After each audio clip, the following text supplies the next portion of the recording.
kita lagi santai-santai misalnya ngobrol seperti ini, tiba-tiba duk duk duk duk duk duk duk. Nah, itu tidak wajar. Nah, itulah yang sering menjadi penyakit yang disebut dengan aritmia.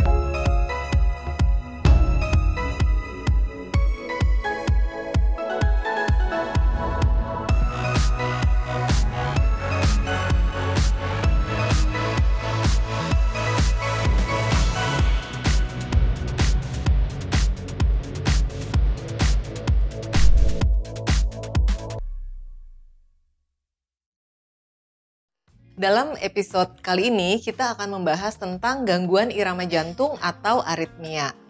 Nah, sahabat kompas.com, meskipun sama-sama penyakit jantung, tetapi aritmia ini memang tidak sepopuler penyakit jantung koroner ataupun gagal jantung.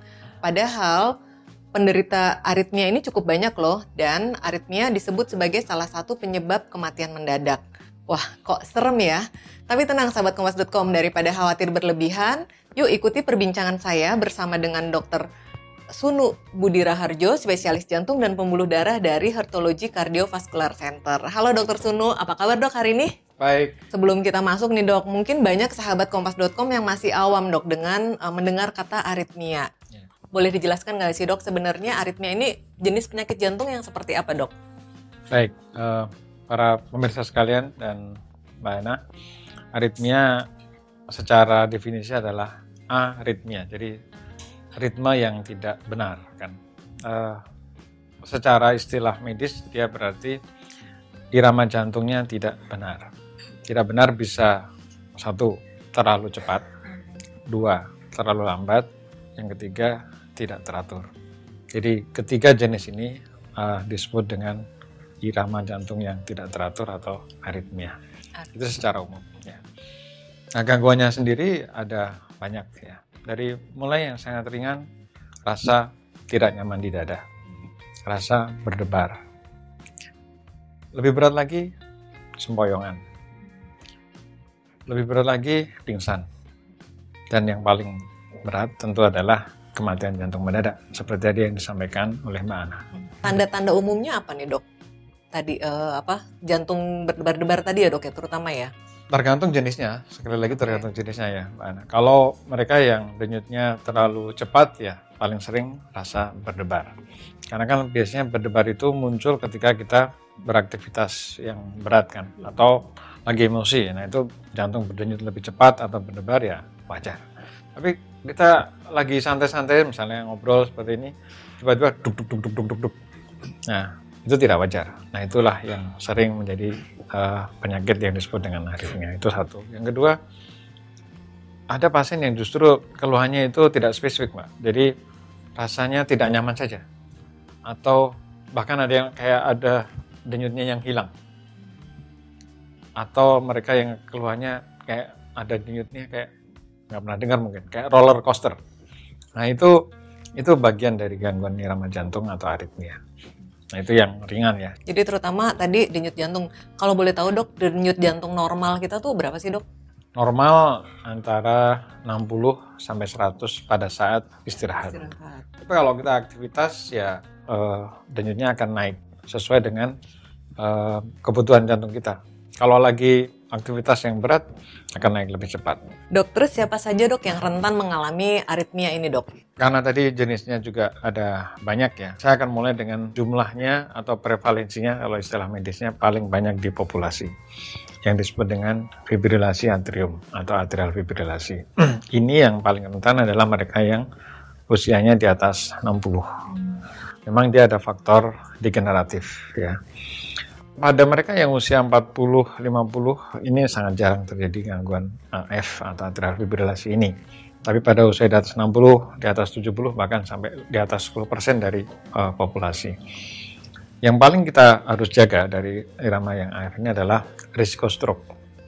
Jadi dia jantungnya berdebar super kencang di serambi jantung, risiko terjadi gumpalan darah, dan risiko stroke-nya sampai 5 kali lebih tinggi dari yang tidak AF atau aritmia ini. Ini yang paling sering. Kemudian yang kedua adalah pada populasi yang lebih muda, usia 20-an bisa, 30-an bisa, yang disebut dengan denyut ekstra. Denyut ekstra itu Bisa dari bilik, bisa dari serambi jantung.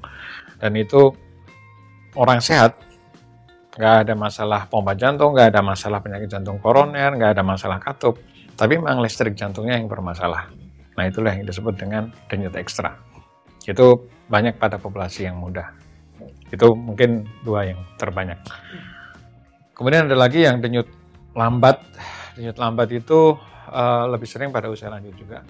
Walaupun bisa terjadi pada usia muda. Karena ada gangguan di produksi listrik jantungnya. Jadi memang kayak mobil lah Mbak Ana.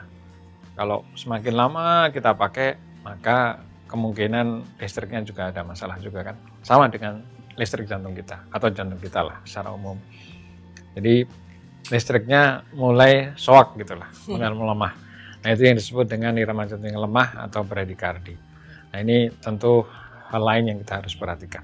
Jadi aritmia ini bukan penyakit jantung yang karena faktor gaya hidup tidak sehat gitu ya dok, tapi lebih ke degeneratif gitu ya dok? Betul, terutama untuk bagian besar dari aritmia tadi. Tapi ada yang disebut AF tadi, itu multifaktorial. Jadi ada faktor gaya hidup juga di situ. Jadi kalau penyempitan itu kan yang dikenal ada karena kolesterol, kemudian darah tinggi, gula, ya, dan merokok. Tapi kalau pada AF itu jauh lebih banyak faktor yang mempengaruhinya. Dan di situ termasuk juga adalah darah tinggi. Di situ juga ada masalah gula darah, dan ada juga masalah merokok dan alkohol. Itu berpengaruh terhadap terbentuknya AF. Jadi maksudnya gini, dia multifaktorial dan dia banyak terjadi pada usia lanjut, tapi kan tadi misalnya di atas 70 tahun itu 10% gitu misalnya. Kok yang 90% nggak kena? Ya kan? Nah, berarti ada komponen lain yang membuat yang 10% tadi kena. Itulah gaya hidup yang mungkin sejak muda mempengaruhi. Jadi tetap harus gaya hidup sehat ya dok ya? Pastilah, pasti. Nah dok, tadi kan dokter sudah mention nih gejala-gejalanya gitu ya dok ya. Tadi kalau misalnya kita curiga ada gangguan yang nggak normal gitu ya dok di jantung, itu kita harus melakukan pemeriksaan apa dok?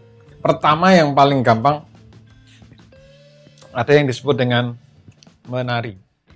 Nah, apa itu dok? Apa itu menari? Meraba nadi sendiri. Oh, oke. Ya, jadi kita di tangan itu kanan maupun kiri ada namanya arteri radialis ya di sebelah sini. Jadi kita pakai 3 jari dari luar, kemudian agak diposisikan horizontal, agak ditekan sedikit. Bisa nggak Mbak Ana? Berapa? Ada. Ya, di situ kita bisa merasakan sensasi denyut nadi kita. Bisa dihitung dalam waktu 1 menit. Normalnya antara 60 sampai 100. Kalau terlalu lama 1 menit, kita menggunakan 15 detik. Nanti dikalikan 4. Nah, 1. Jadi kalau dia terlalu cepat, ada yang sampai 150, bahkan ada sampai 200 dalam 1 menit, harus segera ke rumah sakit. Saat istirahat ya dok ya? Saat istirahat ya. Yang kedua, dengan meraba nadi seperti ini, kita juga bisa merasakan sensasi denyut kita ada yang hilang atau tidak. Kan harusnya kan dia ya stabil gitu ya dok ya? Stabil ya, tapi ada juga yang nanti tek. Jadi ada yang hilang. Yang lain adalah dia tidak teratur, harusnya tek, tapi dia tek. Jadi itu tidak beraturan. Itu yang paling sederhana. Namanya pulse palpations atau meraba nadi sendiri. Menari tadi ya dok ya? Menari. Kalau Mbak Ana mungkin tahu sadari ya. Tahu, ya. Tahu dok. Tapi kalau dari sisi irama jantung adalah menari. Oke. Yang kedua tentu medical check up. Ya, medical check up kan kita pasti ada pemeriksaan EKG dan juga sering dilakukan pemeriksaan treadmill. Dilihat apakah irama jantungnya baik pada saat exercise. Nah itu juga akan bisa terdeteksi. Yang lain apa? Sekarang di era kemudian ada juga yang disebut pemeriksaan rekaman jantung Holter. Holter itu apa? Rekaman jantung selama minimal 24 jam. Dipasang, dibawa pulang. Kadang-kadang kan pasien itu mengeluh berat-berat, pas ke rumah sakit dia normal. Iya. Lagi pulang dia terasa lagi. Nah, dengan deteksi selama 24 jam kita mempunyai data lebih banyak. Tapi juga kadang munculnya keluhan seseorang itu bisa seminggu sekali, kadang-kadang bisa sebulan sekali. Nah, sekarang dengan teknologi gadget itu sangat mudah. Jadi Smartwatch ya dok ya? Smartwatch, smartphone itu bisa kita gunakan untuk mendeteksi gangguan irama jantung. Banyak sekali pasien yang sudah sangat terbantu dengan itu. Saya selalu sarankan kalau memang merasa keluhan itu dan tidak terdeteksi dengan pemeriksaan EKG kita, tidak terdeteksi dengan pemeriksaan Holter, pakai smartwatch. Dan smartwatch yang sudah ada EKG-nya sekarang di pasaran juga sudah ada. Cukup akurat ya dok ya? Membantu. Tapi tetap diagnostiknya tetap harus kita lihat ya, karena kan dia pembacaannya sering ya tahulah kan mesin tetap harus dia supporting lah, tapi tidak menjadi diagnostik yang pasti gitu. Ya, tapi sangat terbantu.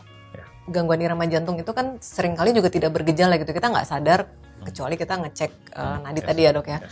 Sebenarnya apa sih dok bahaya dari aritmia ini dok? Gangguan aritmia yang paling banyak di populasi yang disebut dengan AF atau atrial fibrilasi tadi ada sekitar 30%. Jadi kita sudah melakukan survei tidak bergejala seperti yang disampaikan oleh Mbak Ana. Makanya ada medical check up yang diperlukan kan. Nah, bahayanya apa? Kalau yang AF itu bahayanya adalah stroke. Yang paling berbahaya, dia meningkatkan risiko stroke 5 kali, meningkatkan gagal jantung 2-3 kali lebih tinggi, meningkatkan risiko kardiomiopati atau ya penurunan pompa jantung juga sekitar 2-3 kali lipat, meningkatkan mortalitas juga, kematiannya juga lebih tinggi. Itu satu. Nah, yang lain adalah kalau gangguan aritmia yang terjadi pada orang yang jantungnya sehat. Nah, ini yang harus dengan check up tadi. Jadi ada yang disebut beberapa kayak Brugada syndrome gitu. Atau kita melihat lah, ada di masyarakat yang sehat tiba-tiba meninggal mendadak. Iya. Biasanya habis olahraga tuh dok? Bisa habis olahraga, bisa juga pas tidur. Iya. Kalau awal mungkin menyebutnya angin duduk tuh dok. Ya, jadi paling sering penyebab meninggal mendadak adalah gangguan irama jantung yang disebut fibrilasi ventricle. Jadi kalau yang tadi fibrilasi atrium yang serambinya, yang risiko stroke, kalau yang risiko meninggal mendadak adalah fibrilasi ventricle. Ya untungnya jumlahnya tidak sebanyak fibrilasi atrium, tapi meninggal mendadak. Nah ini yang bahkan gejala pertamanya bisa meninggal mendadak. Sebelum muncul, sebelum ke rumah sakit, sebelum kemana-mana dia bisa meninggal mendadak. Nah oleh karena itu perlu check up itu tadi, karena biasanya bisa kita prediksi dari hasil pemeriksaan EKG sih. Ya. Nah dok, tadi kan dokter sudah menjelaskan tentang aritmia itu apa dan gejalanya. Nah sekarang kita masuk ke pengobatannya nih dok. Ya. Sebenarnya aritmia ini bisa disembuhkan dan diobati nggak dok? Pertanyaan yang bagus sekali Mbak Ana. Kalau kita lihat ada penyakit darah tinggi, kalau kita ada penyakit diabetes, bisa disembuhkan nggak? Nggak sih dok. Nggak bisa disembuhkan. Nggak bisa. Karena dia bisanya dikontrol. Betul. Darah tinggi dikontrol dengan obat supaya tidak darah tinggi. Gula darah juga demikian, dikontrol dengan obat. Untungnya sebagian besar penyakit aritmia ini bisa disembuhkan. Misalnya pada kasus yang denyut ekstra tadi atau yang denyut cepat yang disebut dengan SVT itu tingkat keberhasilan penyembuhannya bisa sampai di atas 90%. Ya. Kalau pada AF tentu lebih kecil tingkat kesembuhannya, tetapi 70-80% bisa sembuh juga.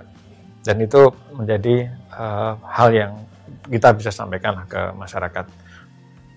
Deteksi, kemudian kalau memang perlu ditangani ya kita tangani secara menyeluruh gitu. Ya. Bisa dijelaskan nggak dok standar pengobatan tata laksananya? Iya, tata laksananya aritmia ini yang secara umum gitu dok. Ya. Seperti halnya berbagai penyakit lain ya, tata laksana umum untuk pengobatan aritmia juga satu tentu dengan obat ya. Obat. Kalau memang bisa ditangani dengan obat ya kita cukup dengan obat. Bahkan kalau misalnya dia tidak terlalu banyak, umumnya ya ini aman misalnya untuk jenis yang denyut ekstranya hanya sedikit sekali. Yang kedua, kalau dia denyut ekstranya sudah mengganggu keseharian, kita berikan obat. Nah kalau obat tetap dia masih tidak nyaman, maka ada opsi lain yang disebut dengan tindakan kateter ablasi. Tindakan kateter ablasi itu tindakan non bedah, jadi bukan tindakan operasi, tapi dia tujuannya untuk mencari gangguan irama jantung yang mengganggu seseorang itu tadi. Jadi masuk dari pembuluh darah, kateter, kemudian dicari di dalam jantungnya apakah ada yang kayak korslet gitulah, dan itu nanti dicari untuk dihilangkan ya. Kalau saya ibaratkan itu, sering saya sampaikan ke pasien bahwa aritmia itu banyak seperti kalau kita punya pohon ya di kebun kita, kok ada benalu gitu. Di pohon itu kan ada yang ada benalu dan ada yang tidak. Kenapa ada benalu kita sering nggak tahu kenapa. Tapi kita tahu ada benalu. Oleh karena itu, mari kita cari benalu itu. Dengan cara apa? Menuju ke sana, menuju ke dahan yang ada benalunya untuk dipotong atau dimatikan. Nah, kalau pada gangguan irama jantung, tentu kita harus menuju ke jantungnya. Caranya bagaimana? Caranya dengan menggunakan kateter. Kateter biasanya lewat paha, masukkan kayak infus gitu, Mbak. Setelah infusnya masuk di pembuluh darah di paha, namanya vena femoralis. Nanti dari situ masukkan kateter menyusuri pembuluh darah ya, sampai di jantung. Nah, di ujung dari kateter itu ada elektroda. Nah, di ujung elektroda itulah kita bisa mendeteksi mana sih yang normal, mana sih yang benalu tadi. Nah, kalau yang normal tentu kita jaga. Jadi makanya kateternya sering tidak hanya satu. Satu untuk menjaga posisi yang gastrik yang normal, satu untuk mencari yang korslet tadi. Nah, yang korslet tadi lah yang kita matikan dengan energi radiofrekuensi. Itu yang disebut dengan kateter ablasi. Indikasi pasien yang memerlukan tindakan ablasi ini siapa aja, Dok? Kualitas hidup. Jadi indikasi pertama. Yang kedua, ada jenis yang tadi fibrilasi ventricle atau ventricle tachycardia juga berisiko meninggal mendadak. Dan kalau meninggal mendadak kan sesuatu yang ya itu nggak ada yang mau lah, Dok ya. Betul, nggak ada yang mau. Maka tujuan kedua adalah yang indikasinya jelas untuk memperpanjang usia. Dan itu yang dua hal yang penting dalam tata laksana aritmia. Jadi nanti dokter yang menilai ya, Dok ya, mana Betul, yang ini iya. gitu ya. Nah, kemudian Dok, seberapa besar Dok keberhasilan tindakan ini untuk menormalkan lagi listrik-listrik jantung tadi? Kalau yang denyut ekstra atau yang denyut cepat pada usia muda, supraventricular tachycardia atau namanya PVC dan sebagainya itu 90% lebih tingkat keberhasilannya. Bahkan pada jenis SVT tertentu itu sampai 97%. Kita sudah kompilasi datanya. Pada AF yang super kompleks lah, itu 70-80%. Makanya kalau pada mereka yang memang terdeteksi AF, lebih cepat dibawa untuk suatu tindakan, maka tingkat kesembuhannya akan lebih tinggi. Dibanding kalau dia sudah terlalu lama, karena akan semakin membesar jantungnya, semakin banyak benalu yang harus dimatikan. Maka tingkat keberhasilan juga akan menurun. Kemudian kalau yang gangguan irama jantung yang berbahaya tadi, selain ablasi, kita juga bisa lakukan pemasangan alat untuk mencegah kematian jantung mendadak yang disebut dengan ICD, Implantable Cardioverter Defibrillator. Ditanam gitu ya, Dok ya? Ditanam. Kenapa? Karena kita nggak tahu kapan dia akan muncul gangguan yang berbahaya. Tentu kita harus seleksi yang betul-betul memerlukan kan. Kalau yang nggak perlu ya nggak perlu dipasang. Tapi kalau yang memerlukan, ini berisiko untuk kematian jantung mendadak, kita pasang alat untuk menyelamatkan. Kayak kita beli mobil, ada asuransinya. Iya. Ya, kurang lebih seperti itu, Mbak Ana. Oke. Sebelum kita tutup perbincangan kita, Dok, ada yang pengen disampaikan nggak, Dok, ke sahabatkompas.com tentang aritmia ini, Dok? Iya, terima kasih Mbak Ana dan sahabatkompas.com. Aritmia salah satu jenis penyakit yang bisa terjadi pada populasi mana saja, baik yang muda maupun yang sudah lanjut usia. Bagaimana kita tahu bahwa kita menderita aritmia atau tidak? Tentu salah satu cara yang paling sederhana adalah medical check up. Dan itu menjadi penting untuk mendeteksi ada tidaknya gangguan aritmia ini. Yang lain adalah kalau ada keluhan seperti jantung berdebar, seperti kelingan, sempoyongan, baik pada usia yang muda atau pada usia yang lanjut usia, maka itu menjadi salah satu gejala yang perlu diperhatikan apakah ada gangguan irama jantung atau tidak. Selain itu juga perhatikan bahwa kalau ada saudara kita yang dekat kemudian ada risiko kematian jantung mendadak, kita juga perlu melakukan check up untuk memastikan apakah kita mempunyai gangguan itu atau tidak. Dan tentu saat ini banyak hal yang bisa kita lakukan untuk mendeteksi. Salah satunya adalah dengan meraba nadi sendiri, kemudian memeriksakan check up dan juga smartwatch dan sebagainya, itu bisa membantu kita. mudah-mudahan bermanfaat. Terima kasih. Ya, baik. Terima kasih banyak Dr. Sunu untuk waktunya. Sehat selalu ya, Dok ya. Ya, terima kasih. Tetap saksikan program Sehat Yuk di YouTube channel kompas.com. Jangan lupa untuk like, komen, dan subscribe dan nyalakan lonceng notifikasinya. Sampai jumpa.